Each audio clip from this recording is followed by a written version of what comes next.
Greetings. R. Frederick Riddle here with another episode of Becoming a Published Author is Fun.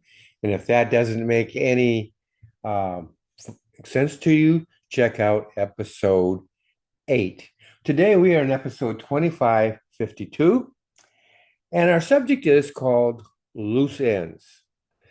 So you've probably heard stories about like a detective or a criminal, actually, somebody who's committed a crime. It could be a theft, murder, whatever. And they start killing off any potential witnesses. Those witnesses would be called the loose ends, and they have to clean them up, or they risk getting caught. And usually they do anyhow. But as far as stories go, but that's very not only does the criminal mind need to consider that, but the literary mind needs to consider that for but different reasons. So, what are loose ends as far as a writer is concerned? Well, a loose end is something that you've um, been writing your story, and maybe you've written parts that you've said, "Well, I don't like it there," and you take it out and move it over to another location of the story, which works out really fine for you. A loose end could be nothing more than what they call scraps of information that don't belong. You got left behind. Makes no sense where it's at and can cause complications in your story. Another example of a loose end is that you have a plot going, a subplot, and you don't want those subplots to end up without resolution. You want them to be able to come to conclusion. And in fact, you want them to come to eventually all your subplots come in together to form one huge, huge ending resolution. So we've done this before. Well, I'll do it again. What you want is your story. You have your start of the story. You want it to go up, and it's going to go up and reach a climax of sort, a high point, and then it's going to drop down a little bit and maybe level off, maybe even go back up a little bit. Well, if you got subplots, you want your subplots to also go. They might have a travel a different route, but somehow you want them to come together. But if you could have a you could have a subplot going here, and it never connects. That's called a loose end. And you don't really want that because if the reader has seen that subplot and has been thinking about it, they're left unhappy. They're left dissatisfied.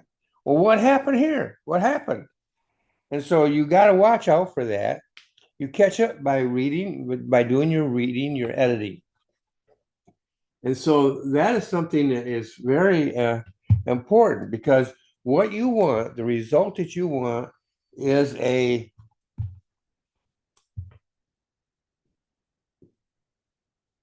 satisfied reader.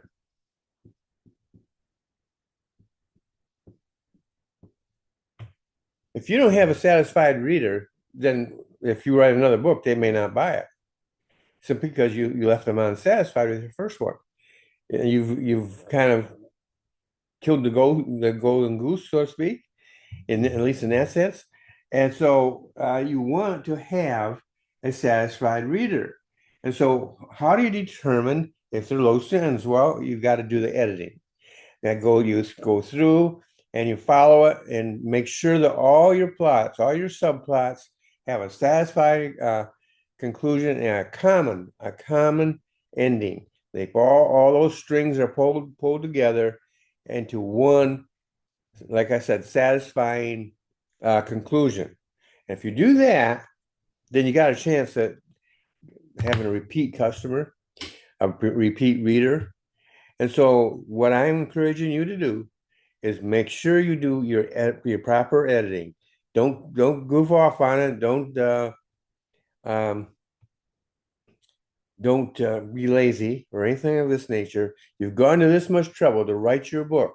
Go through and make sure that all your loose ends, all your subplots, everything all ties together into a neat, satisfying conclusion. Now you can have a subplot